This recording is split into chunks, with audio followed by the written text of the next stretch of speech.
Gaia presents GaiaSphere Event Center. James Colhoun. Welcome. Welcome. Welcome to Emersion 2025. This is our premier transformation event. And who here this weekend is ready to transcend to a higher state of consciousness? Yeah, I love it. This is the time. This is the place. We are the people. And this moment right now is our opportunity. Bless you. Who here, on the other hand, was dragged here by a loved one? They saw that that crystal in the foyer, and they're like, what did that guy just say? Anybody? You're loved. We love you. We've been there before. I've been there before.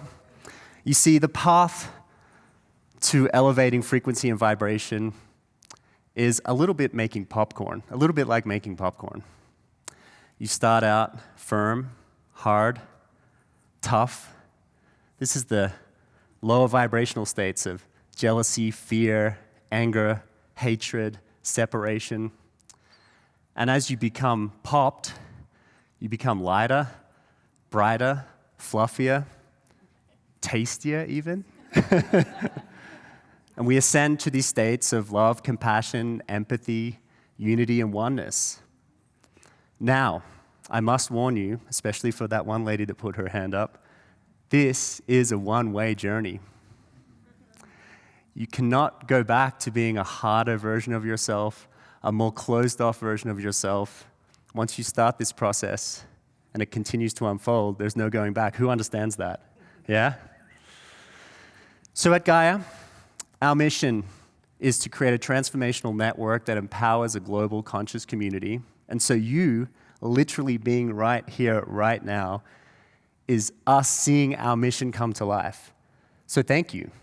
And your contribution with your energy, your attention, even purchasing a ticket, being a Gaia member, being a Gaia Plus member, to those who are streaming, helps support this organization create incredible content in French, Spanish, German, and English to help wake more people up and make them brighter, wider, fluffier, tastier versions of themselves. So without you, this is impossible. And I also want to acknowledge that there is hundreds of people behind the scenes here that make these events possible and all the content on a weekly basis. I'm in the trenches with them on a day-to-day basis, and their dedication is unmatched. They are truly here to serve you and this movement of awakening. So I'd like if in a moment we could give them a huge round of applause. And for any Gaia members and team that are here, let's give our members a round of applause. Let's make this like beautiful love circle. Is that okay?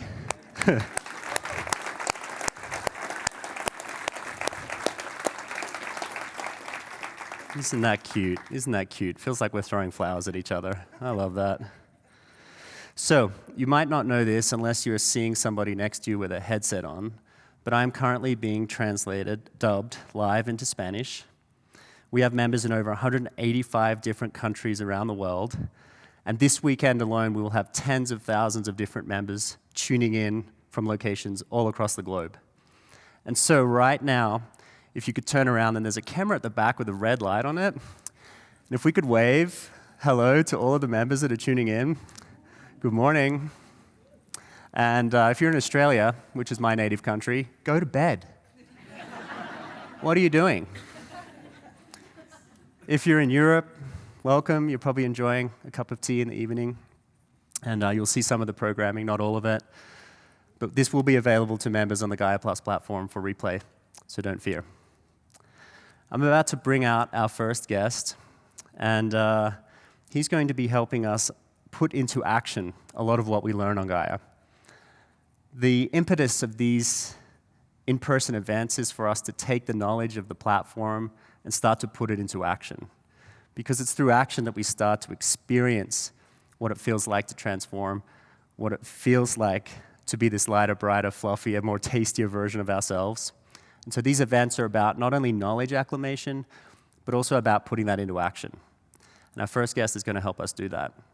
And I would like to ask of you that throughout the weekend, whenever we roll a cute little video and they put the person's name up and it says it in this beautiful voice, if you could get up off your chairs and give a huge round of applause. One, because it's going to help you move, because you're going to be sitting down most of the day, so that's good, which helps you remember more things, because the more active you are, the more your brain remembers. But also it makes people feel great. And I think that's an important thing for us to do for these incredible teachers. So, without further ado, thank you so much for your attention and your presence. Thank you to all of those tuning in live, again, for your attention and presence. We live in an attention economy. And if you haven't noticed, out there in the quote-unquote unreal world, their model for getting your attention is fear-based, right? We've seen it. Death, pain, fire, destruction, distraction, division. They predicate on this energy. And this is not the nature of reality of the human species and of consciousness. It is the opposite. And so right here in this room, with this platform, we are creating a positive shift for a new timeline for humanity, and you are co-creating that with us. So thank you very much. We're going to roll this video, and you're going to get up, and you're going to blow the roof off for our first guest. Have a great weekend. Thank you.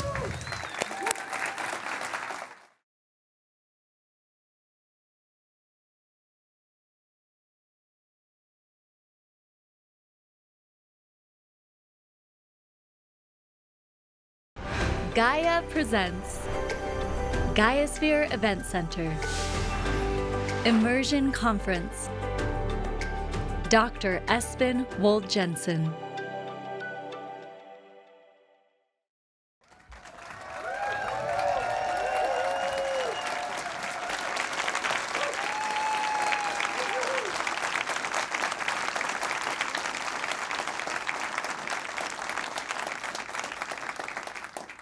Good morning. Good morning, friends, family, and wherever you're watching from all over the world. It's so great to be with you.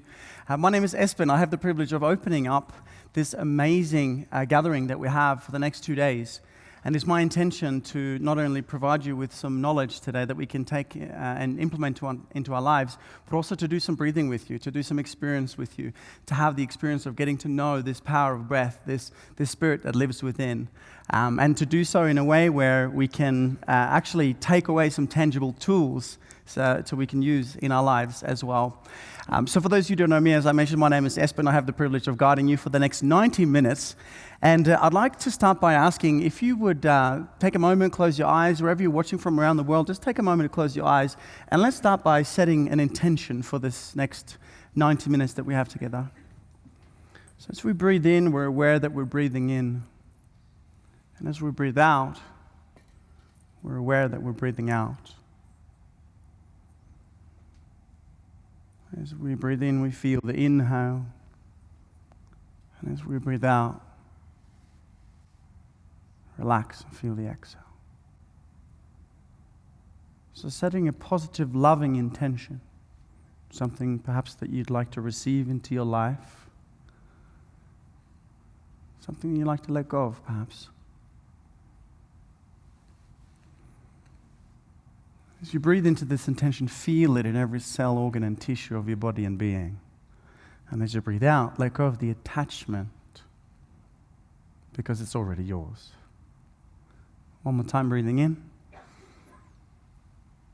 And breathing out. Excellent. When you're ready, open up your eyes. It's an honor to be here. I've just flown in from Australia, down under. I'm actually born and raised in Norway. I'll tell you a little story later. But I've been in Australia for the last 20 years, and we've just had a massive cyclone that has wreaked havoc on the southeast parts of Australia. In fact, hundreds and hundreds of homes have been affected, torn apart. Many, many thousands of homes are without power. I still don't have power. It's been 2 weeks. I spent the last, before I flew over here, the last 4 days on my knees, cleaning through the floods and the water that had come through, trying to keep the mold at bay. And I had to remove about 10 trees just to get out of my house and down the driveway.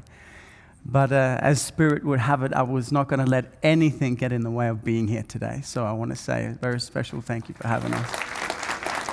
Thank you. And if you're watching from Australia, God bless everybody that's joining us here. And of course, not just Australia, but different parts of the world. We've seen crazy things happening in California and other parts of the world. So I want to take this moment and send some blessings out to everybody that might not have the things that we want best to have. Okay?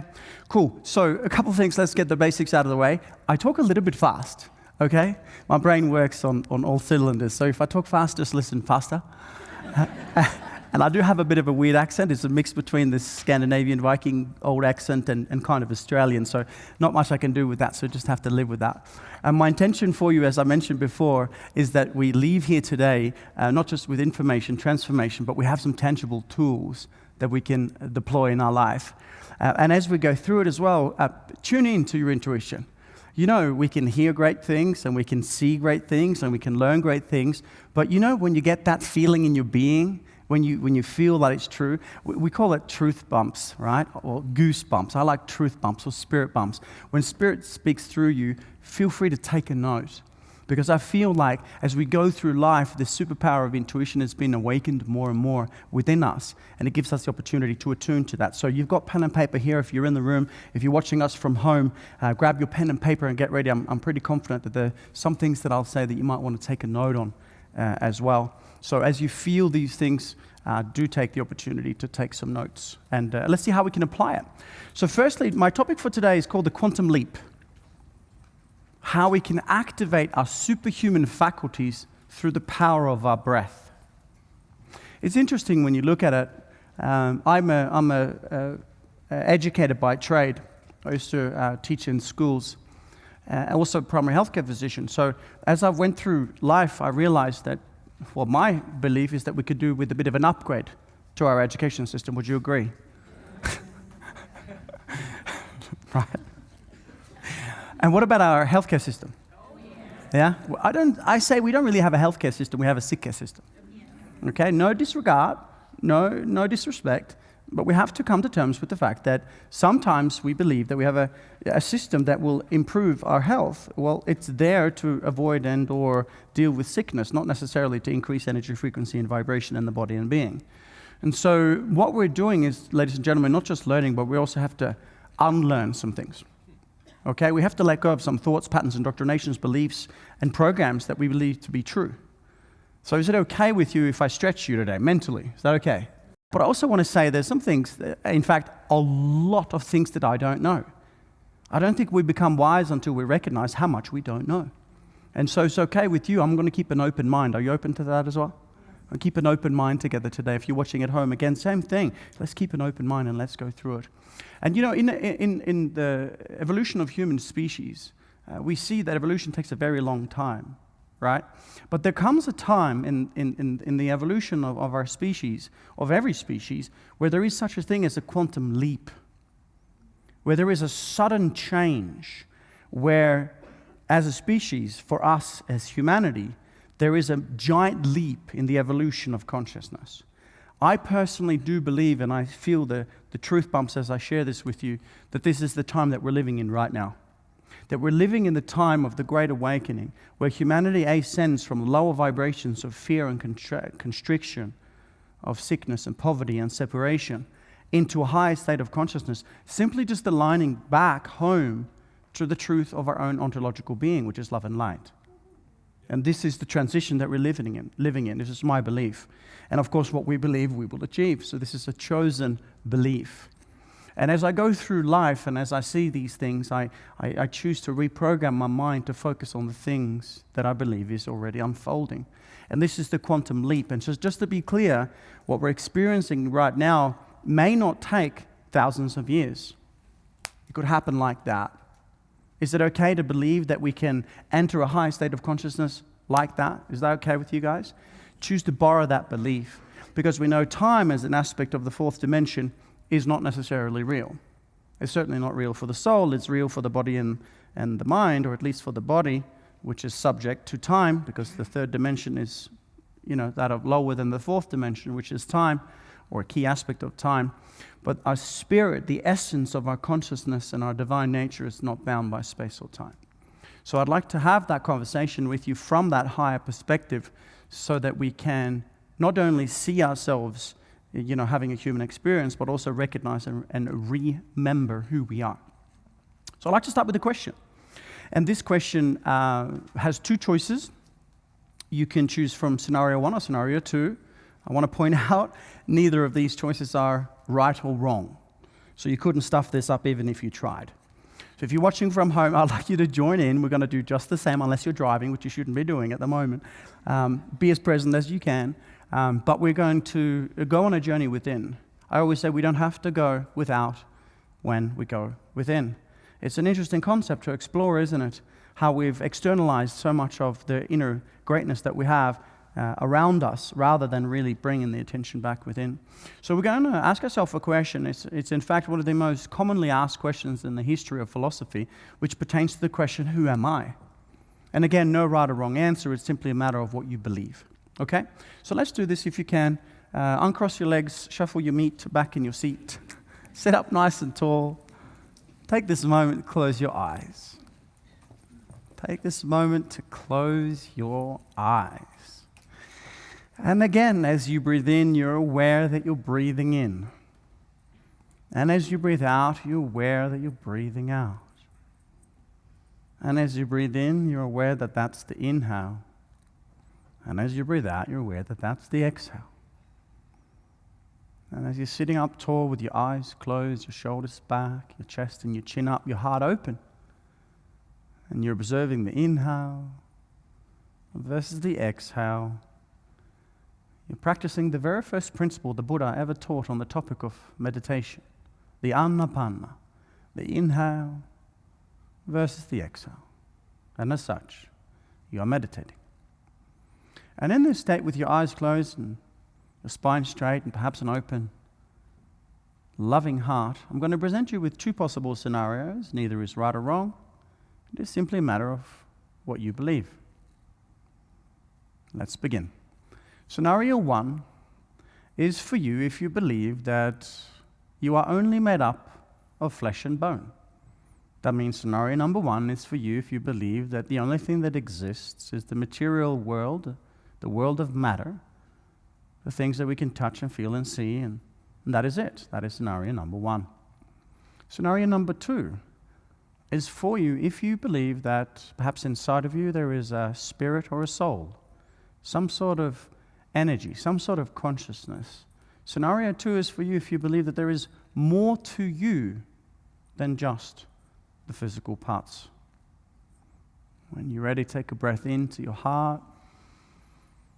Exhale. If scenario number 1 is what you believe, and you believe that the only thing that exists is the physical bits, then raise your hand now.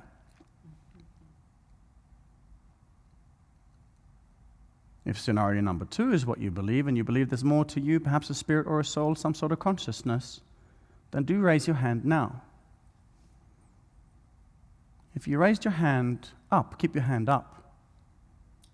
Take a moment just to feel what this belief means to you in your life. Everyone at home as well. And if you've got your hand up, keep your hand up, and go ahead and open up your eyes. And have a good look around the room. And if you're watching us from home, do the same thing. Thank you very much. Now, what did we witness? Well, what we witnessed is what we call a core belief. As I said before, what we believe, we will achieve. The great Dr. Bruce Lipton has shared this with us as the founder of epigenetics when he shared that every cell, organ, and tissue in your body and being is listening to what you believe. So we have to, let me rephrase, we don't have to, we get to pay attention to what we're paying attention to. We get to focus on what we're focusing on. We get to observe our beliefs and ask the question, is this a belief that is going to serve me in my awakening process, in my healing process?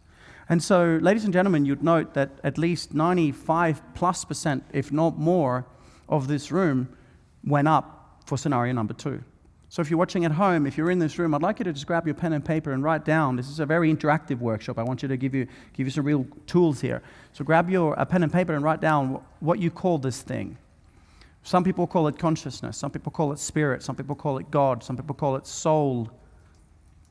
Some people call it energy. If you want to keep it purely scientific and non-spiritual, you're welcome to simply call it the unified field or the quantum field. This is the scientific name for it that I'll share with you a little bit later.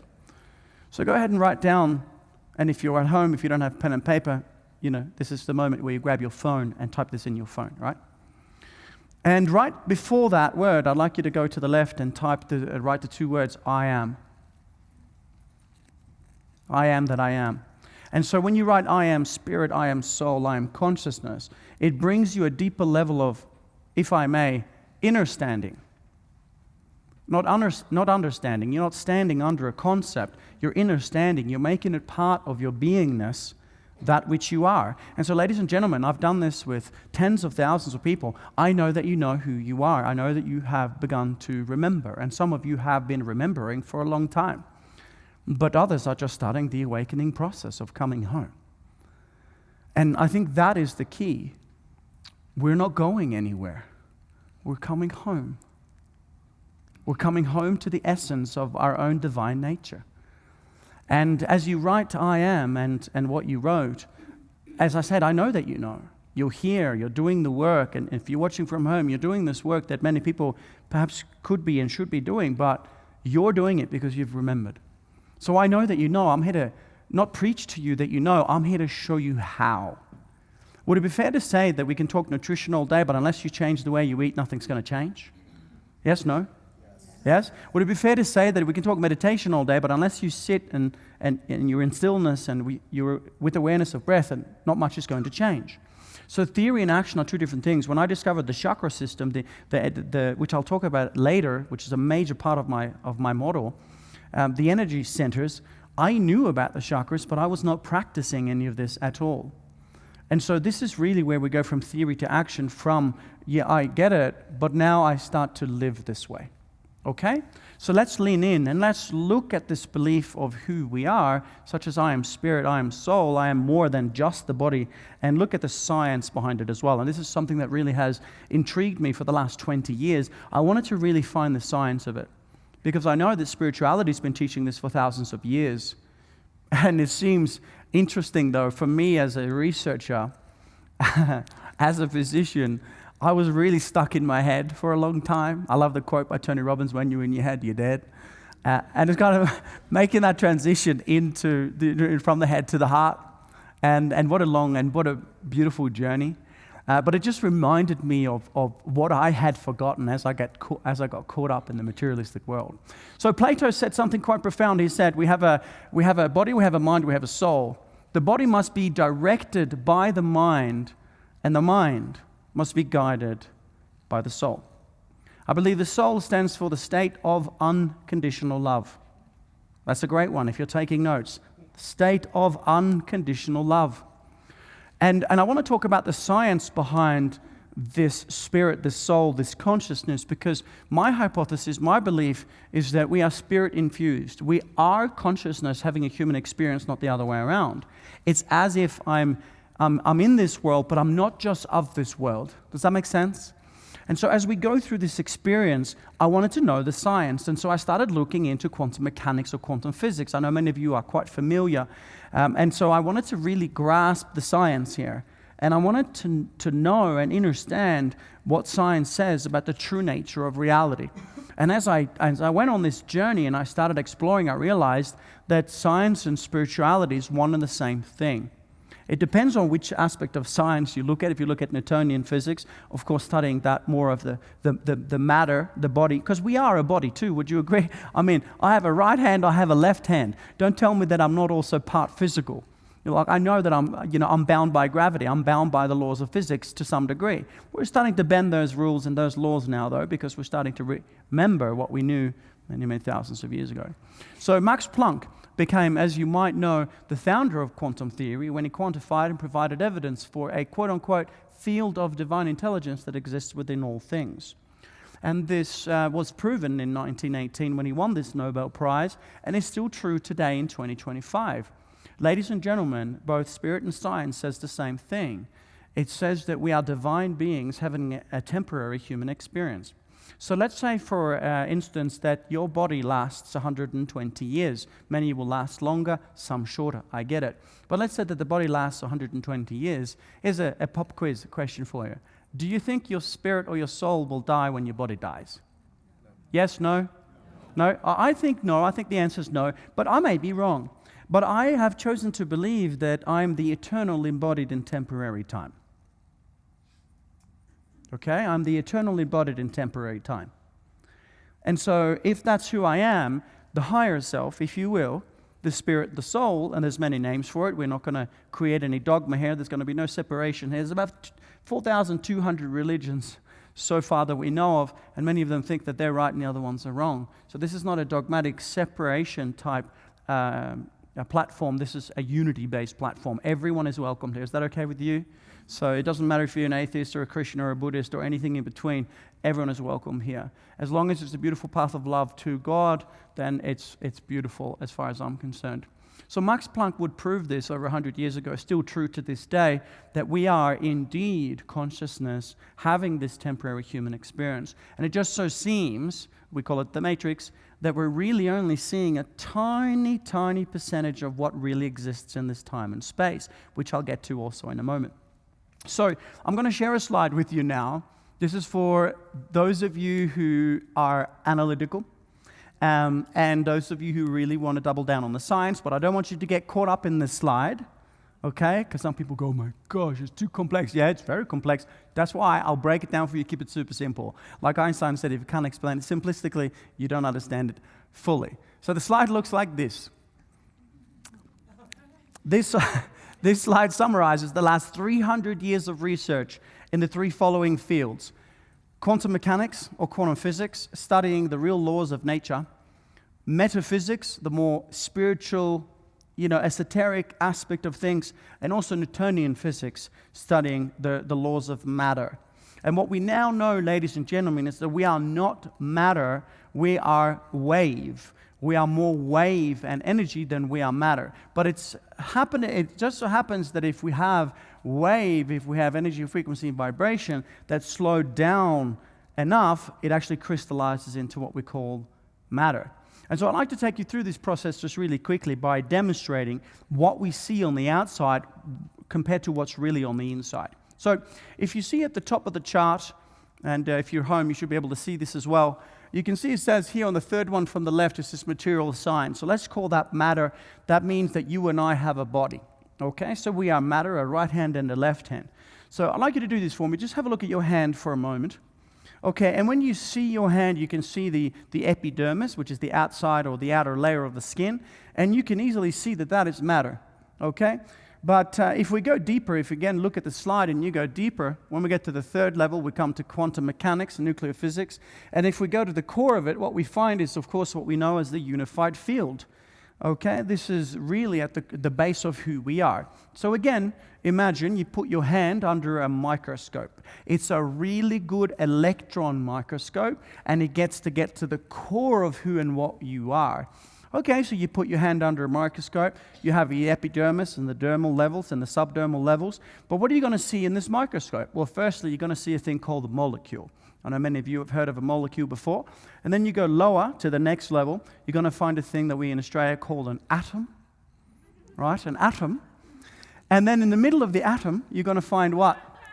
A nucleus. Okay, so we have molecule, atom, and nucleus. Are you with me still? Okay, and if we go deeper, guess what? Scientifically proven, ladies and gentlemen, brothers and sisters, for the last 100 years, known through spirituality for thousands of years, if you put your hand, your heart, your head, anything under a microscope and you go deep enough, you will find that you, at the core, you're made up of 99.9% pure empty space. Are you guys up for some fun? Yes? Okay, let's do this. If you're at home, you're up for some fun, join me, actually do this. Raise your hand up nice and high. Like I told you, I'm an interactive speaker. You're not going to get away with it. Nice and high. Okay, turn to the person next to, give them a high five and say, you are spaced out.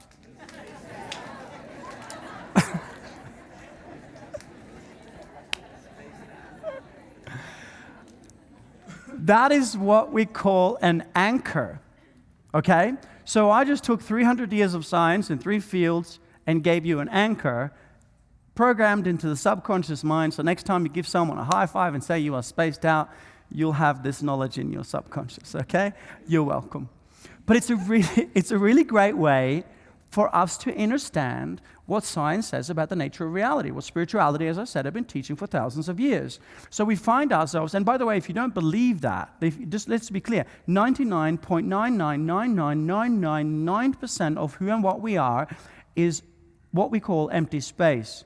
Einstein asked the question, he said, what is this empty space? Is it nothingness? Is it everythingness? And what we now know is within this empty space there is intelligence. It's as if the universe is aware of itself. It's aware that it's aware, and that's awareness right there. And this becomes a really interesting conversation because we now know that consciousness is everywhere beyond space and time. And consciousness is expressed in this temporary reality through what we call the 5 senses, or 6 if you include thought. So for us now, this is a conversation where we get to stand on the shoulders of giants, ladies and gentlemen, because not only do we get to take the ancient wisdoms of the ones who walked this path thousands of years ago, but we now get to know the truth behind it from a scientific perspective. And as we look at this now, I feel tingles at the top of my head as I share this because it's so simple. Right? If you don't believe me, you can go to your ChatGPT or whatever AI tool you use, or Google or whatever, and just write in the question, what percentage of my atoms are made up of empty space? And you will get this 99.9%. Now, it's interesting because at the core of creation, at the core of reality, is the unified field.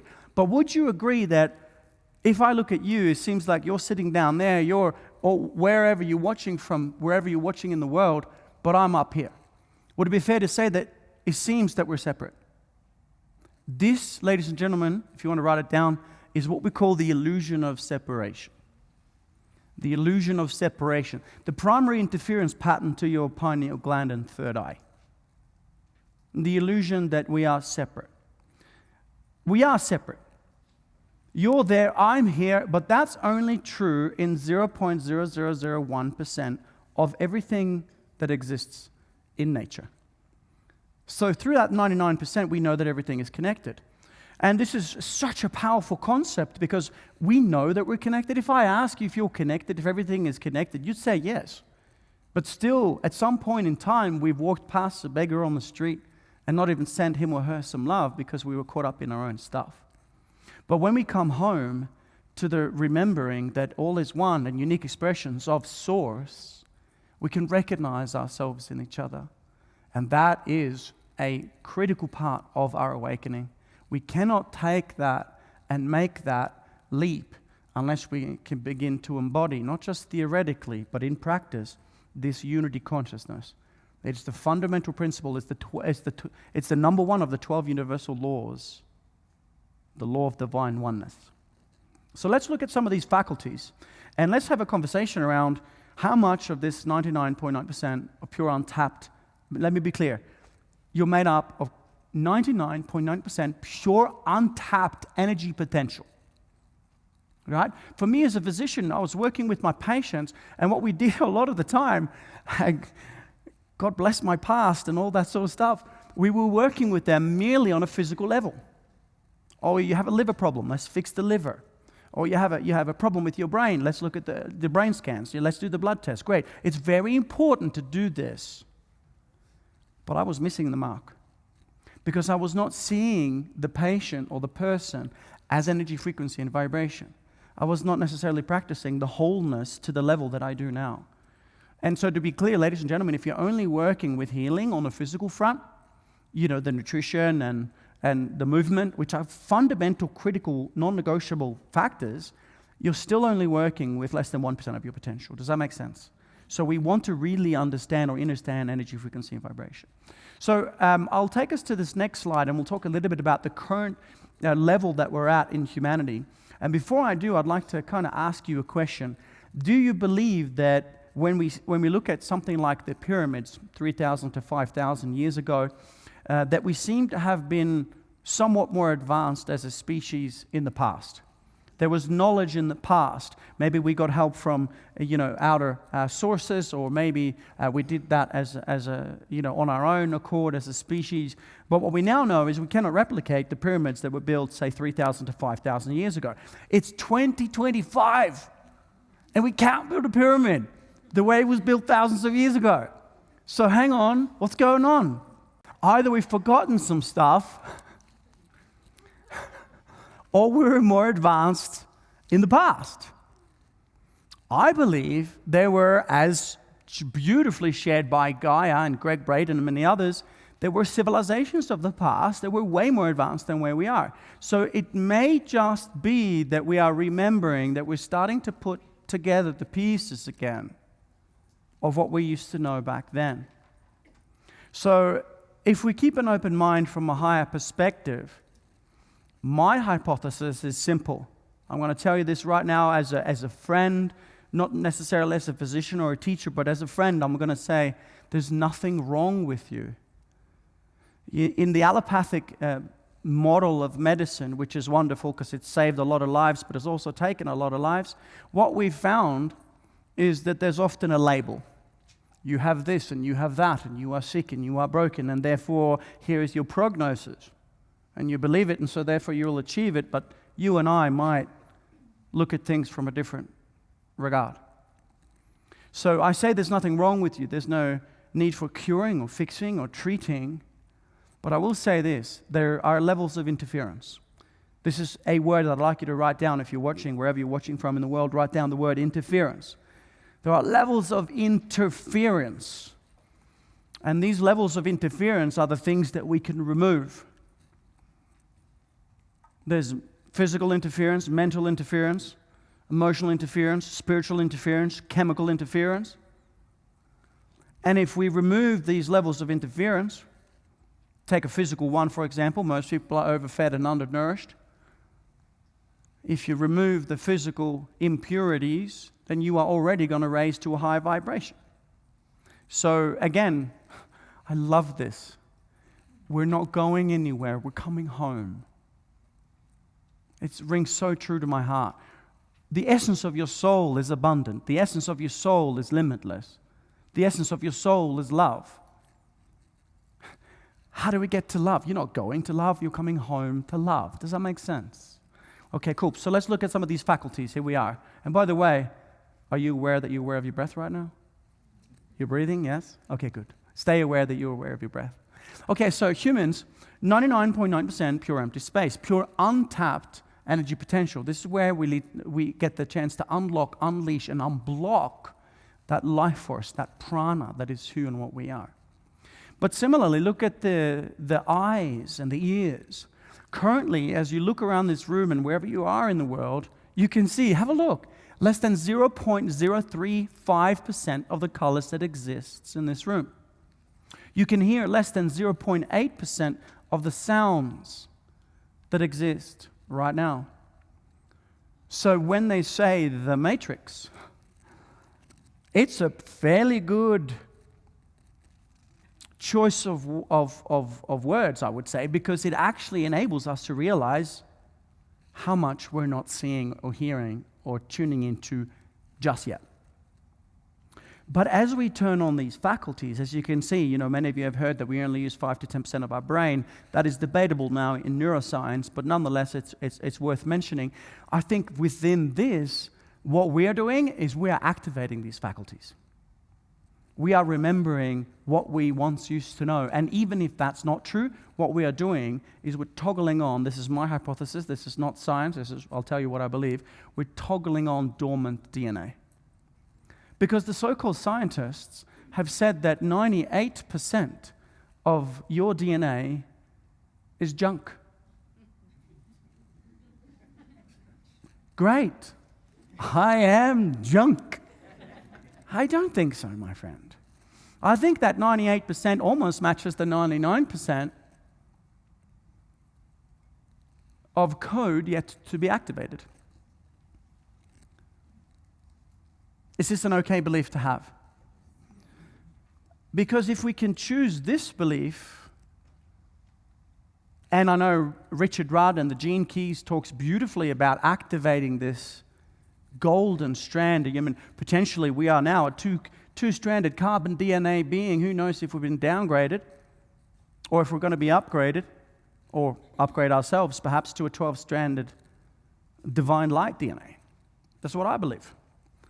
And so this is the transition. And these are the tools. These are the tools that we'd like to use. And so what do we know about science? Well, many of you will know who this gentleman is. Who's this guy? Tesla. He wasn't very smart, was he? Just one of the brightest minds on the planet. And he said, and I quote, if you want to find the secrets to the universe, think in terms of energy, frequency, and vibration. Can we do that together? Everyone at home as well, repeat this together. Maybe we'll remember if we repeat it. It goes like this. If you want to find secrets of the universe, think in terms of and vibration. Okay, let's have some fun. Raise your hand up. I know I'm interactive. You got this. Raise your hand up. Turn to the person next to you, give them a high five and say you're vibing high.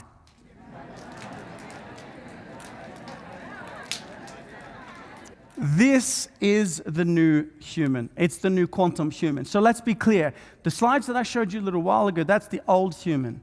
Okay, where 98% of you is junk, where you're only tapping into less than 1% of what's existing in this reality, where you can only perceive, believe, and therefore achieve what's happening in the third dimension. But if we are spirits, again, spirit and soul, capital S, if we are spirit, soul, source, consciousness, having a human experience, the body, the mind, small s, then if we can bridge those two together, we can bring heaven on earth. Heaven on earth is not out there, it's here. Heaven on earth is not later, it's now. You don't need to ask what's happening in the world and what's going to happen. Choose it, live it, declare it, share it. That's how you bring heaven on earth. Make love, peace, and higher states of consciousness your everyday reality. That's how we do it. Just do it. Just live it. That's the key, I believe. And so, as we know, the new quantum human is now upon us. And I want to take you through a journey. I want to take you through a story. Because often we think we come for content, but we often come for story and transformation. And we're going to do a little breathing exercise later as well, which will be wonderful. And then later, if you want to, I'm also going to give you a little QR code, and you can download one of my breathworks and start practicing every day if you wanted to for free. But I want to take you back in time. I want to share a story with you. Before we share this story, if you're watching at home, if you're in this room, I'd like you to grab your pen and paper.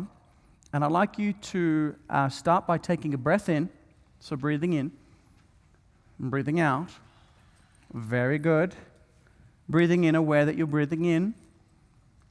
Breathing out, aware that you're breathing out. Wonderful. We've already meditated 4 times during the last 40 minutes or whatever.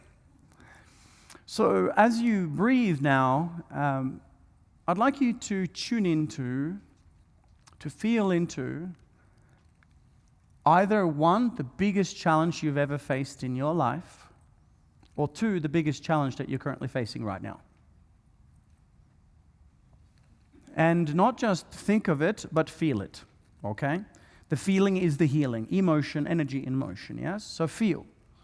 Feel into the biggest challenge that you've had in your life, or the biggest challenge that you're experiencing right now. And again, everyone at home as well, write it down. So if you haven't started writing, feel free to start writing now. Take this moment to be with your breath and to acknowledge your greatest challenge in life, in the past or in the present.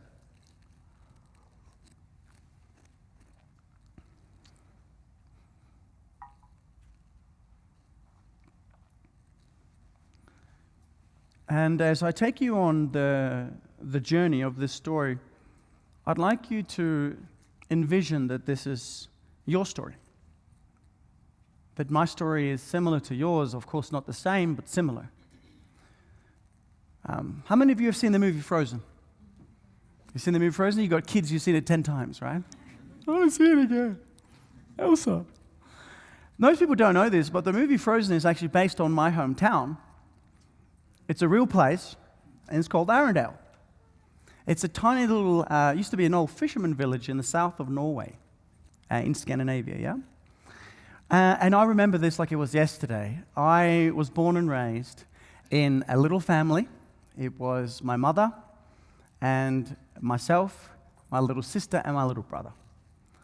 And it's quite a gorgeous place, as you can see. It's very magical in many ways. We have very cold winters and also beautiful summers. And I remember this. I was 5 years old. So imagine this little blonde kid, 5 years old, and I woke up. This was in July 1988. And I woke up and I had such giddiness in my heart. I had such joy in my being because it was school holiday. I didn't have to go to school. And I was going to go outside and play on the playground with my friends. As I woke up in my little wooden bed, I could hear my friends outside playing and carrying on. And I sat up, and I remember I looked up and I saw a poster of Ninja Turtles. I used to love Ninja Turtles, still do. And then I saw a poster of Michael Jackson. That's my favorite music at the time, yeah, the king of pop. And I sat up on my bed, and I could hear my friends. I could feel the summer that was in the air, and I was so excited to go outside and play. And as I sat up on my bed, suddenly it all changed. I heard this horrendous scream. You know, this type of scream that when you hear it, you deep down in your bones know that something's gone horribly wrong. I could tell it was my mum, and she was screaming and screaming at the top of her lungs. So I bounced up out of bed. I sprinted down the hallway to my brother Kevin's room, where the screams were coming from. And as I entered Kevin's room, I saw my mum sitting like this, holding her son, screaming at the top of her lungs.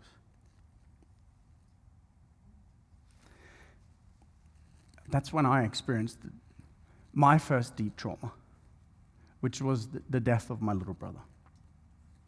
I remember when I entered the room, he was blue. And so I know this is an emotional story, but there's a reason behind this. And again, your story is your emotional story also. Every day now when I get to go home to Norway, I go home every year, I take a knee by his grave, and not so much in grief anymore, but in gratitude for this incredible gift. This gift that we often take for granted, this gift that we call life. Have you noticed that people just go about life in their everyday whatever until they normally have a trauma, a transformation, a pit, something, sometimes disease, and it's not until they almost lose life that they recognize the value of it?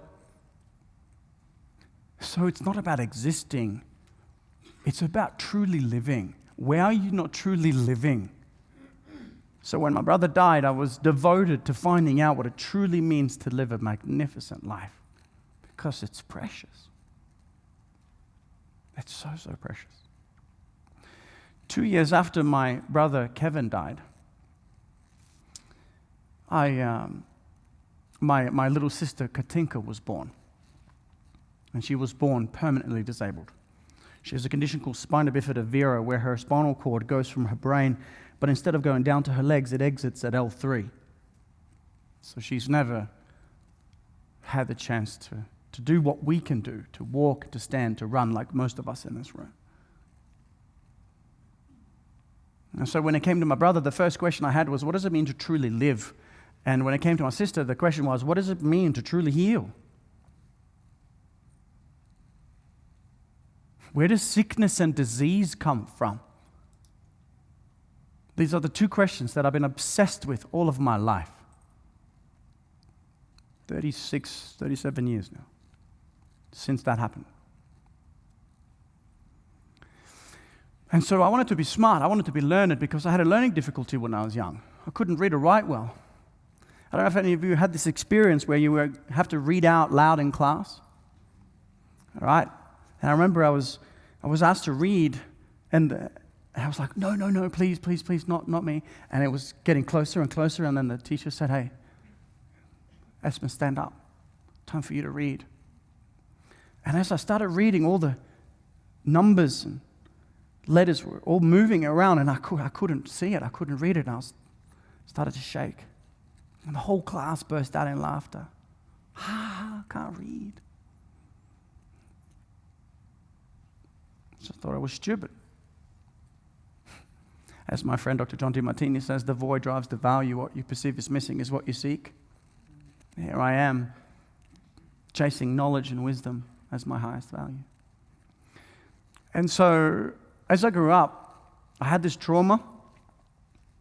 My mum didn't know how to deal with the loss of her son. God bless her soul. She's left us now. She exited during the Lionsgate portal. So she became an alcoholic. She was drunk every day for 15 years. Now, I don't know what you know about alcohol. Alcohol, the etymology of the word, means to extract the essence out of something. Okay? No amount of alcohol is good for you. I'm not judging if you have a glass of wine from time to time. That does happen in my reality. But I borrowed my mother's program. When I was stressed, I would reach for alcohol. Which program have you borrowed? The overeating program? The victim-based program? We'll talk. That was my program. That was what I borrowed. But imagine growing up in a family where your father's not around much, your mother's an alcoholic, you can't read or write well. Major traumas. You know what I experienced? A tremendous amount of emotional suppression. So I'm going to do this for you really quickly. I hope this makes sense. And I'll talk fast because I need to be on time for everybody else. The quality of your life equals the quality of your emotions. Okay, so we have the masculine, which is the thought, and the feminine, which is the emotion. Plus, minus, electric, magnetic. Okay? The thought is easy, I want $1 million. Unless you're hijacked, your mind is hijacked, and you need to start to focus your mind. The emotion is more of a difficult aspect because you can't just say, oh, I feel great now. There is a process. Because, as Joe Dispenza says also, the thoughts are the language of the mind and the emotions are the language of the body. To change the subatomic vibration within your body and being is to change the emotion. Now, emotion should be energy in motion. As you know, everything in reality moves in waves. A high vibration is normally what we want, peace, love, and healing. A low vibration is sickness and disease. You might want to write this down. All sickness and suffering is a low vibration. Cause and effect. All sickness and suffering is a low vibration. So what's the answer? Well, the answer is to increase energy frequency and vibration. Tesla was right. And so here is the missing component, though. Imagine this. I grew up in a family, and it was no talking about emotions. If I ask you now, please raise your hand. If you're at home as well, tune into this. If you were raised in a family where it was common to talk about emotions around the dinner table. Not many hands go up. A couple of blessed souls in the room. If I say raise your hand if you grew up in a household similar to the one I grew up in where we used to not talk about emotions. Harden up. Get on with it. Okay, well, ladies and gentlemen, again, the quality of your life equals the quality of your emotions. Let's break this down. Hang on. Are you saying that the quality of my life equals the quality of my emotions? Yes. Because if you experience procrastination, hesitation, frustration, desperation, and depression as your primary state of being, as your primary emotion, you perceive your quality of life to be lower. Is that a fair assumption? But if you perceive love and joy and peace and gratitude and enthusiasm as your primary states of emotion, you perceive your quality of life to be high. Yes? So the quality of my life equals the quality of my emotions. This is a language that we haven't been taught. This was the blessing of the trauma of growing up with emotional suppression. Because I finally got to realize how unhappy I was, how I was living in fear and distress. And I got to take that journey into understanding the true essence of human emotion. And we can do that. But as also Bruce Lipton says, you guys have heard of the imprint period, right? The first 7 years of life. From 0 to 7, 95 to 98% of your programming is created in the first 7 years. So you can say, I want to feel great, I want to feel great, I want to feel great, so I can heal great and heal great and heal great. But that's not as easy unless we go back to the childhood period and sit with the trauma, not bypassing, but to feel it fully so that we never have to feel it like that ever again. And that's what I do in my curriculum. So I take our students and our patients through this timeline where we get to go back and we get to change our fear to fuel. Our trauma becomes our transformation. Our pit becomes part of our purpose. Our mess becomes part of our message. And he works for every single person, every single time. But if we don't have the opportunity to do this kind of work, then we'll get what we always got because we haven't changed the program. We didn't change it at a subatomic level. Does that make sense? So it's not just about talking about it, it's about changing it. Anyway, so I digress. What do you get when you have a young man who's way too polarized in his masculine? Because again, emotions, feminine. I wasn't feeling the emotions. I was super strong. I was very strong physically, very strong mentally, and impeccably weak emotionally. Now, what do you get when you're over-polarized in one side? Well, you know, we have the yin and the yang, the masculine and the feminine, the combination of both within. And so if you want mastery in your life, you master the thoughts and emotions, then you master creation. Manifestation is not, I want $1 million. It's actually, I want $1 million, and I know how abundant I am. I feel it in every cell of my body and being. 5,000 times more powerful is the magnetic field of the heart compared to the magnetic field of the brain, according to the Heart Math Institute. So if you want to be a masterful manifester, emotions is the secret of the secret. Now, what do you get when you have a lot of suppressed emotion and a young man with ADHD and polarized in his masculine? You get what's called a universal lesson. So I had a great lesson. And this was in 2006. I was living in Melbourne. I just arrived in Australia. And I was riding a 600cc motorcycle. I'm going a little bit too fast, doing about 95 in an 80 zone. And I was coming around a corner in a place called Stiggan Reserve. I dropped in its second gear. And as I came around the corner, there had been rain the day before, or the night before. And so there was gravel. And so as I'm coming around, low-sided, I lost the front wheel. Boom, boom, boom, boom, boom, and crash, snap, broke both my legs. Cracked my pelvis, snapped off my spinous process. I remember this, I was lying on the ground in a park, and my right foot is on my right shoulder. And my toes are touching the back of my ear. So the femur snapped, and it was rotated, and my feet were literally behind my ear. And so I snapped. This is not good, right? Someone said the other day, why on earth are you smiling? I said, have you ever heard of the green whistle? Thank God for a bit of morphine when you're in a lot of pain. But by the way, there's not a single pharmaceutical company on the planet that can compete with the pharmacy in between your two ears. Remember that. Remember that. So here I was. The ambulance came, stopped the bleeding, put me on a stretcher, took me to the Royal Melbourne Hospital and put 14 different pieces of metal in me, bolts, pins, plates, and screws.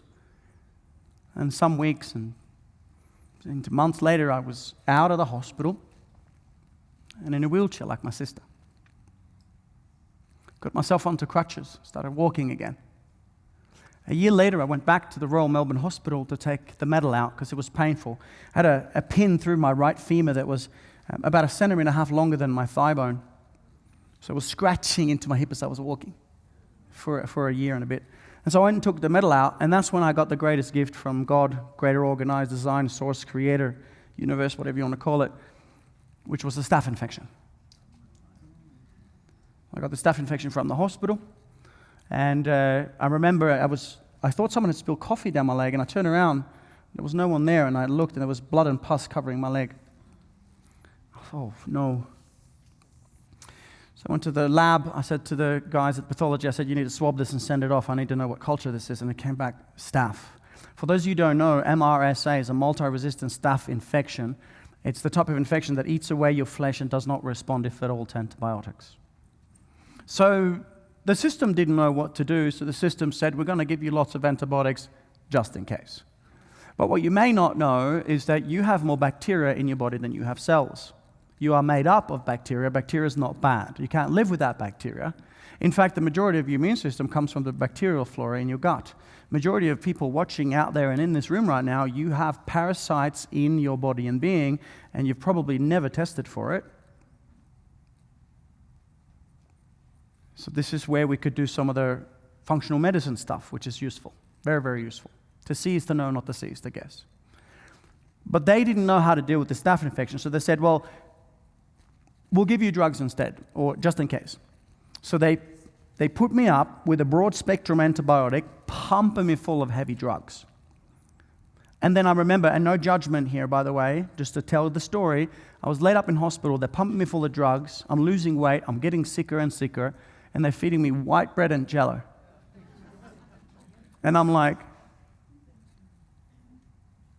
no thanks. And I went back and forth to the hospital for a year and 2 months. And again, your story and my story is similar. I know mine's different, but you have a story similar to this. Maybe it's pain, maybe it's trauma, maybe it's loss. I'm getting to the point here, okay? For a year and 2 months, I fought for my life with the staph infection. For a year and 2 months, I was losing weight and losing weight and losing weight. I lost 15 kilos. Like now, I don't have a lot of body fat. You can imagine taking 15 kilos off my body now. I knew that I was dying. In 2008, a surgeon walks in, he looks at the chart, he looks at me, shakes his head, and he said, Espen, the infection's spreading. He said, we've got two choices, young man. One, we cut your leg off. He said, if we can amputate your leg, we can stop the infection from going inside the femur, spreading and going systemic. We'll save your life if we can take your leg. And I remember it. I thought to myself, all right, so I'll be permanently disabled like my sister. And then he said, if we don't do that, if the infection continues to spread, you get sepsis. And you die. Great. So I will die like my brother. My two greatest fears were realized in that moment. And in that moment, like that, for the first time in my life at the time, Spirit came through. Spirit came through like a lightning bolt. And for a year and 2 months, I lived in fear. I had no family in Australia, trying to work it out. And Spirit came through, and for the first time in my life, I felt grace. For the first time in my life, I felt peace. And Spirit said one thing. Spirit said, if it is to be, it's up to me. Go home and breathe. My whole body, I can feel it now. Go home and breathe. And my rational mind went, what the F are you talking about? Go home and breathe. I'm dying here. Breathe. Thanks, mate. But it was so real and it was so true. And for the first time, I had this stillness, this peace, this knowing. So I looked at the surgeon. I said, thanks, doc. And he left the hospital, and I ripped the intravenous out of my arms, and I left the hospital. I never looked back. Can I tell you something cool? Check it out. I got 2 legs. Woo! I got 2 legs. I'll tell you one thing. Some people think that's great. Some people are like, yeah, whatever. I'll tell you what. My sister would have given anything to say that. So what are we taking for granted? How do you expect the universe to give you more if you don't already cultivate wholehearted gratitude for the things that you've been blessed? Every day we cultivate gratitude. That's the part of the secret. And so, I went home. I sat up on my bed in Northcote, Melbourne, and I started breathing. Now, I was a yoga teacher, so I knew a little bit about breath, but the breath that came through, it's called the quantum DMT breathwork experience. I'm working with the Gaia team. Hopefully we can get that out to you guys at some point. The breathwork experience that I received, I don't take credit for it. It's not my breathwork. It came from somewhere much greater than me. But what came through was code. What came through was clarity. What came through was a system. Okay? And so I sat up on my bed and I started breathing.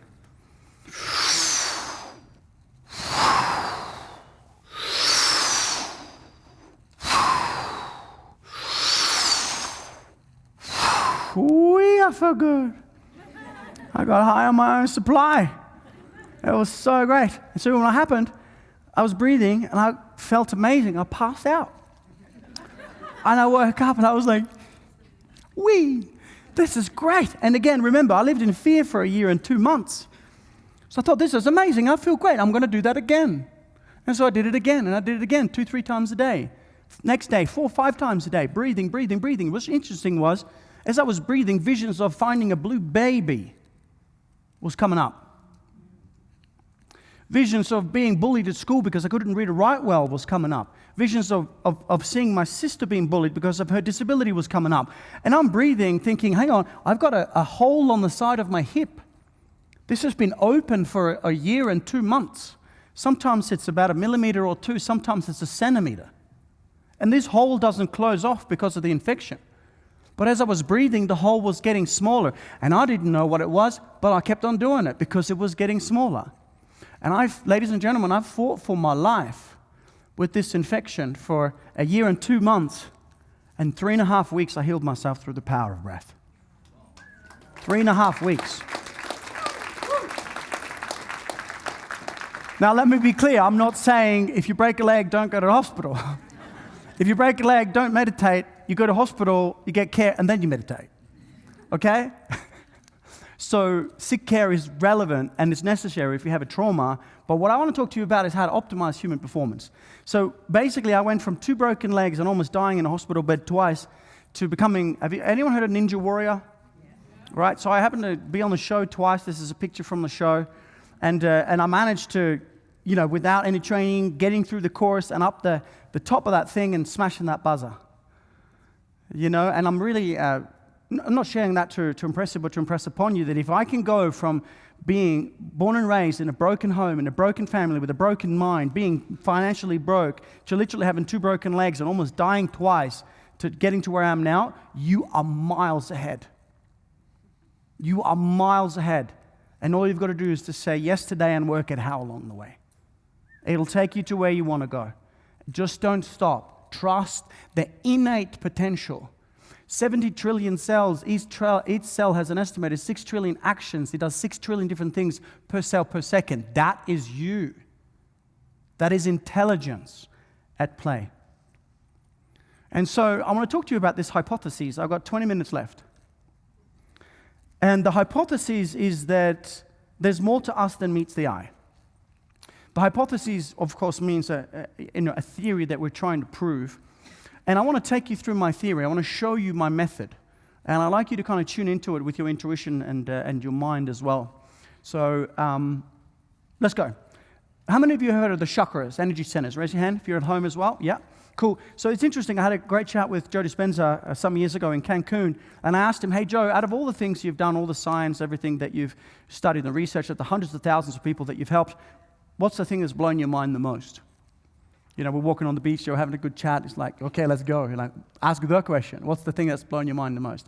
And this is what he said, and you might want to write this down. He said, the most mind-boggling thing is that 95% of the energy any person has available to them is hidden, trapped away, locked away in the 3 lower centers. If you've studied Joe, you've probably heard him say this before. Okay, so he says that 95% of all the life force that you have available to you is locked away in the 3 lower chakras. Hang on, listen. You have one of the world's greatest neuroscientists, and his topic of choice is chakras. Thank God. Energy centers, call them English, or chakras. It just means a spinning wheel. Do you still believe from our conversation yesterday that you are spirit, consciousness, more than just flesh and bone, yes or no? Just reiterating the conversation so we can go to the next level. Okay, so we know that we are, and we know that everything is energy. Would you agree? And so the question that I ask myself, if everything is energy, what are these energy centers? Hippocrates said, first look to the spine for the cause of disease. It's literally right in the middle. And these energy centers, I believe, is the centers of our ontological being. It's the connection highway between the lower self, the body, the mind, and the five senses, and the spirit and the soul. And so if we are to bring heaven on earth, we have to understand, understand who and what we are, which is energy. So I had this experience. I was in clinic. I was owning and operating 10 multidisciplinary clinics at the time. Chiropractors, medical doctors, dentists, nurses, naturopaths. It was all founded and grounded within yoga, breath, movement, and meditation, which was awesome. And I retired from clinical practice in 2016 because I was burnt out, I was successful, but I was very unhappy. So I thought to myself, what do you do when you're burnt out and unhappy? I've got the science of achievement, but certainly not the art of fulfillment. So what do? I said a one-way ticket to Peru, deep into the Amazon jungle to drink ayahuasca, and then I'll find myself. So I thought, that's a great journey. And by the way, you talk about these sacred medicines, these sacred sacraments, ayahuasca, San Pedro, all of these wonderful gifts from Gaia are to be treated with respect. You don't just go there and do it, okay? You study the shaman, you study the lineage, you learn the songs, you learn the rituals, you do breathing for a long time before you go and do something like that. No one just does it. It's very special, this thing, and you do it in the right way. Anyway, so I've done over 100 ceremonies now, but my first ceremony I went to Peru, and I had this amazing awakening experience. I was looking at these chakras, the energy centers, and I thought to myself, I'm supposed to be a physician, I'm supposed to be a researcher, but most of my life I've never really studied what's happening on the inside. And so I looked at the chakras, the energy centers. There's at least 112. We work with 7 mostly. I work with 8 in my model because I want to give us access to the soul star center, the soul, the state of unconditional light, state of unconditional love and light. And I want to give us access to the soul within the here and now. So in my model, there's 8 areas of life, and there's 8 chakras or 8 energy centers. And I found, and here's the key, that they fit like hand in glove. That each energy center is directly connected to a specific area of life. And everything is connected. So I'm going to share this with you now. And then you're welcome to take a picture of this or take a note, whichever you prefer. This is my method. And I realized that the biggest mistake that I had made, I was telling you the story before. People ask, what was the mistake? The mistake, ladies and gentlemen, was looking outside of myself for answers. I was in the hospital. I was looking to the doctors and the surgeons and the nurses and the drugs to heal me. Let me ask you a question. If you break a bone, if the doctor puts it together, who heals the bone? Can you point to the healer? Can you point to the doctor? You are the hero in your life. You are the doctor. You are the physician. Make no mistake. If it is to be, it's up to me. My mistake almost cost me my life twice. And the mistake was looking outside of myself. Hey, doc, when will I heal? Hey, doc, how's my blood test going? And it's not until I learned the power of breath that I could stand before you with 2 legs. So what I realized, and again, you don't have to go without when you go within. Where else are you seeking validation from external sources that shroud, that cloud, that shrink your soul's magnificence? Even in religion, we see the externalization of divinity. Divinity is within and without, of course. But the point is, as I studied these energy centers, I realized that each of them are connected to an area of life. Let's take one example. Let's do the green one. Oh, that love. So the heart center is connected to our relationships in my model. Do you think it's fair to say that if your heart field is closed off, that it's going to have a direct impact on your relationships? Of course. And if your heart field is open, the electromagnetic torus field of the heart is open. If your heart is open, if you can love, give and receive love, then it's going to have a direct positive impact on your relationships. Would you agree? So, of course, it's an inside job. So if you want to heal your relationships, no point pointing fingers, 3 fingers pointing back. If you want to heal your relationships, open your heart. How do you open your heart? Oh, my heart is open. You know what we do? We take you back in time across the quantum timeline. We take you into the moment of the past, that broke your heart the most. And we sit with it and we feel it. We feel it fully in every cell of our beings. We never have to feel it like that ever again. And then we take you back across the timeline into the present moment, and you get to journal how your heart broke and what happened and everything. You get to write it all out. And then we take you through an experience. We have 8 areas of life. We do 8 breakthroughs in the Quantum Human or Quantum Advanced seminar. And then you get to walk around the room and find the person, sit and speak, and say, I miss you, I love you. My heart broke. And you get to say the things you never got to say, from your heart to their heart, from your soul to their soul. And then you go from grief to gratitude, because you know nothing's missing. The people that you're grieving, the things that you're grieving, they're here with you in the room right now. Nothing is separate. They're not gone. They're just maybe not in physical form. And maybe they are, maybe they're somewhere else. So what I realized is that, hey, if we want to experience love, we've got to open the heart. If we want to experience good health, we need to look at the first energy center, because the root center is connected to the body, to physical health. And then I started to study this, and I found an ancient model in the Upanishads, in the old yogic traditions, that showed that each energy center was blocked, and here's the key, by a primary interference pattern. Now, there's many interference patterns, but there's a primary interference pattern. I'll give it to you really quickly. I'll give you half of them, and then you can ask if you have any questions later. It goes like this. The first one, the root center, is blocked by fear. Fear, false evidence appearing real. The first one's blocked by fear. Fear vibrates at 100 oscillations or cycles a second, based on the Hawkins scale of consciousness. The second one is blocked by guilt. The third one is blocked by shame. The fourth one is blocked by grief.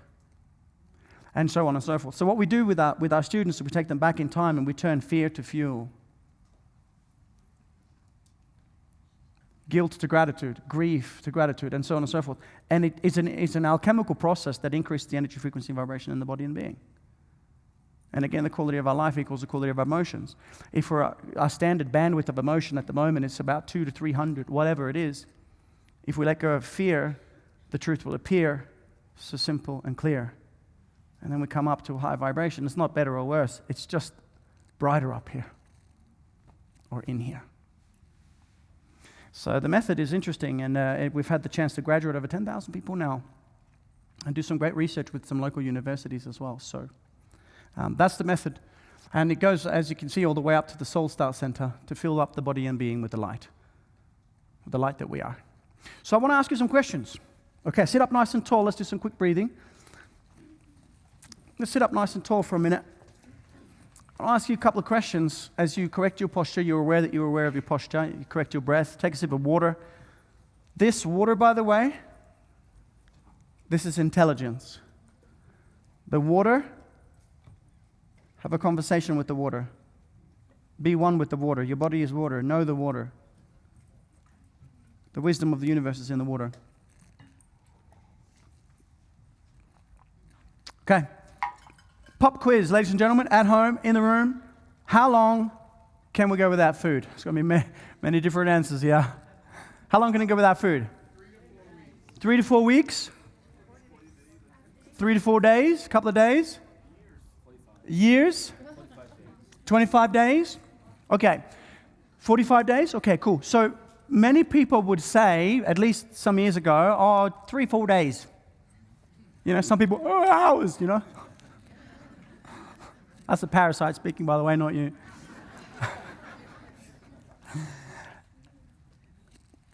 So the longest I've gone, and I do this regularly, 30 days on water. Okay? I was about to do a vision quest only last weekend or the weekend before, but the cyclone hit. But I was going to do 4 days, no food, no water, no shelter. We are overfed and undernourished. I know friends of mine, people that are breatharians, that have gone months without food. When it talks about this in the Holy Scriptures, even in the Bible, it says something like gluttony. They're not talking about 10 meals a day. For some people, 3 meals a day, 4 meals a day is gluttony. And I'm not saying that you should change everything. I'm saying most people are overfed and undernourished. You can go a lot longer without food than you know. In fact, now my friend David Avocado Wolf is also sharing this. You know what? At the moment, my chronological age is 42. I'm 42 years on the planet. My biological age is 24. So just flip those two numbers. And this is through extensive genetic testing, so I've got evidence to all this. But I'm 24. The first time I tested, I was 22 years old. My body was 26. I was like, what's going on? So I've reversed it. So I'm currently aging at 0.8 years for every 1 year that a normal person would age. So when I'm 120 years old, my body's only 75 years young. Make sense? So why am I saying this? 1 meal a day. This is not advice. Don't go and do this right away. Check with your naturopath or your integrative medical doctor or whatever. But 1 meal a day is a great strategy. Intermittent fasting, for most people, unless you're diabetic and you have, low blood sugar or blood pressure or something like that, most people, seriously, 1 meal a day. If you reduce the calories coming in, you'll increase the quality of your life. Okay? So take this with you, and if you want to activate superhuman faculties, reducing calories is a non-negotiable. Cool? Again, not advice, but something to research. Okay, how long can we go without water? Couple of days? About a week? Well, look at the sun dancers. They're doing 4 to 8 days in the sun, continuously dancing in the sun, no water. It depends on the environment. Depends on, here it's really dry in the air. Where I live, it's really humid in the air. It depends. But let's say that we can't go as long without water compared to food. Okay? How long can you go without air? 30 seconds. We could do some breath work to improve that.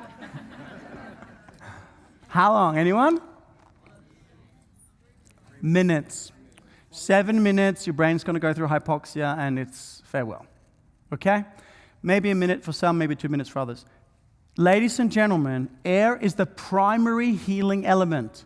What happens when you're born? You take your first What happens when you leave this planet? You take your last breath. In many languages, including in Australia, indigenous languages, the word for breath and spirit is the same thing. Same thing. Do you want to hear something cool? You are walking around with a superpower hidden right underneath your nose. And no one has taught you about it until today. Or maybe you've heard some about it. A quote, when your breath becomes 11, you'll understand the language of every animal and bird. When your breath becomes 9, you will tune in to Gaia. You will feel her. You will be one with her. When your breath becomes 7, well, you'll know everything worth knowing in existence, according to Sadhguru. We shared a stage together not long ago in Abu Dhabi. The reason why I share this is because many of you might even not know how many breaths you're taking a minute. I'm currently at 15, going for 14. So reducing, slowing down your breath.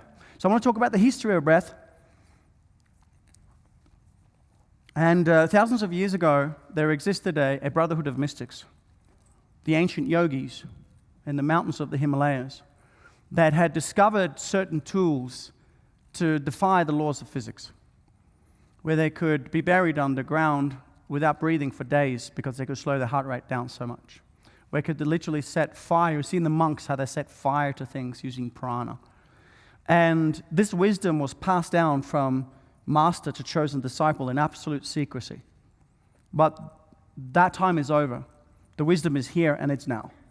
So we know with the history, even in meditation, have you noticed in meditation that breath is the primary anchor point? Breath is spirit, spirit is life. Which is why I'm so excited to be sharing the power of breathing, because there's breathing for super performance, and there's breathing for anxiety, and there's breathing for relationships, there's breathing for all kinds of things. And we love sharing the power of breathing. So it's been around for thousands of years. And even the science is mind-boggling. I'll go through this quickly. Wim Hof. Anyone heard of Wim Hof? Amazing. So they took a study of 30 people. They injected them with a dangerous pathogen, an endotoxin. And 15 of them, so half of the group, were trained in the Wim Hof method, and half of them were not. the group that was trained in the Wim Hof method, which is what? Breathing, meditation, and cold therapy, showed incredible resilience against the endotoxin. Hardly any symptoms of flu or cold or fever at all. What did they prove? They proved what the science has been said was not possible, that you have direct effect on your autonomic nervous system when you learn to master your breath. I'll tell you one thing, most people aren't stressed, they aren't sick, they're just not breathing properly. So with that in mind, in through the nose, to the belly, out.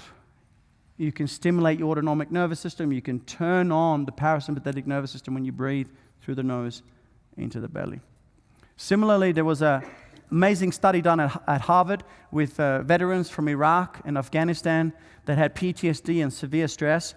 And the study found that they significantly had results in a week of breathing, 1 week.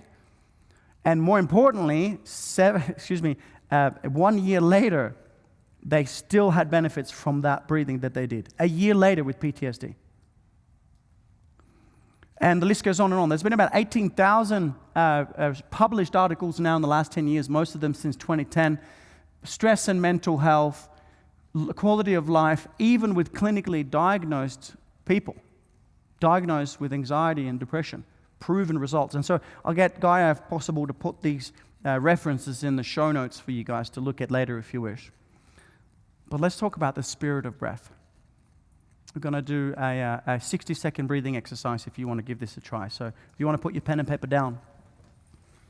If you're at home as well, sit up nice and tall and relax. I want you to bring your awareness to the lower part, the lower dantian, which is right in between the first and the second energy center. I just want you to breathe into this energy center and feel the expansion of that as you inhale, and then exhale. Feel the contraction. And I want you to bring your awareness up to the second energy center. I want you to breathe in and feel the expansion of this beautiful orange light. And as you exhale, feel the contraction.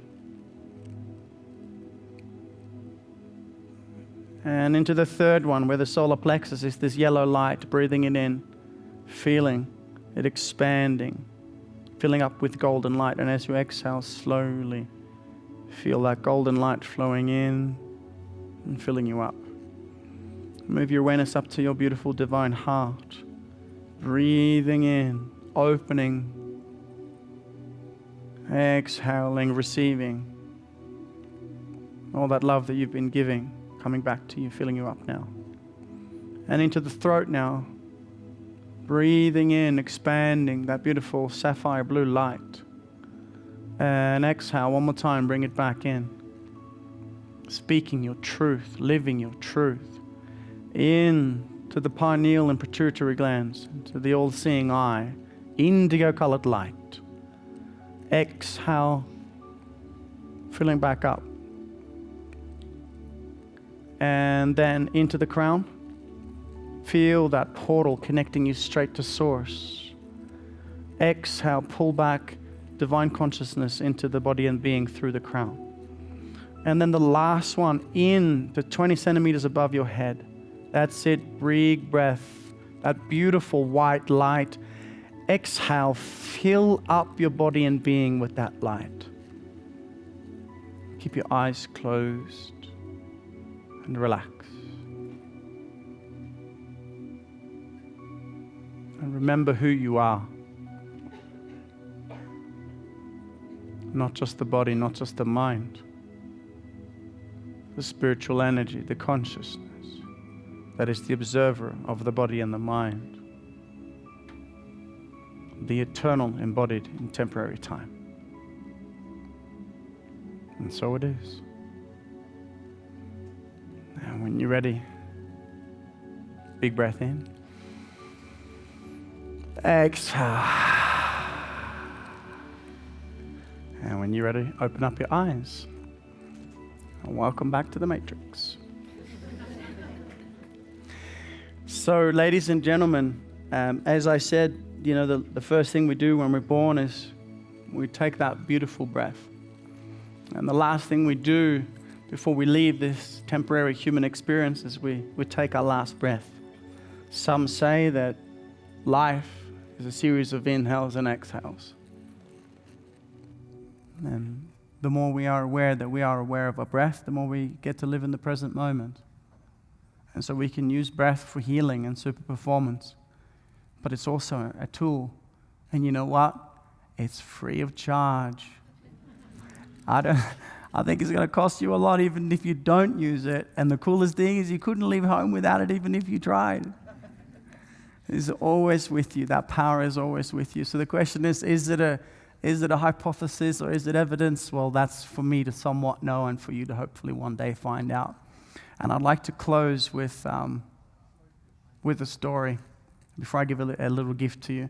And the story goes like this. God, the greater organized design, creator, spirit, whatever universe you want to call it, God is having a conversation with man about the power, the wisdom, and the unconditional love of the entire multiverse. And so God asks man, hey, what should we do with the power, the wisdom, and the unconditional love of the entire multiverse? And man says, we should hide it. We should hide it at the depths of the deepest sea, for surely there they will never find it. God looked at man and said, well, one day when mankind is evolved enough, they will go there, and when they do, they will find it. Okay, said man, then we should hide it at the top of the tallest mountain, for surely there they will never find it. God looks at man, smiles, and says, well, one day when mankind is evolved enough, they will go there, and when they do, they will find it. Well, I don't know then, says man. And the Creator, in all its wisdom, kneels down, leans in, opens up, smiles and says, why don't we take the power, the wisdom, and the unconditional love of the entire multiverse and place it right there in the middle of themselves? For you see, one day, dear child, when mankind is evolved enough, they will go there, and when they do, they will find it. Ladies and gentlemen, that power, that love, that wisdom, it's not just in you, it is you. And your breath is your chariot to remember who you are. So thank you so much for today. Thank you. Thank you.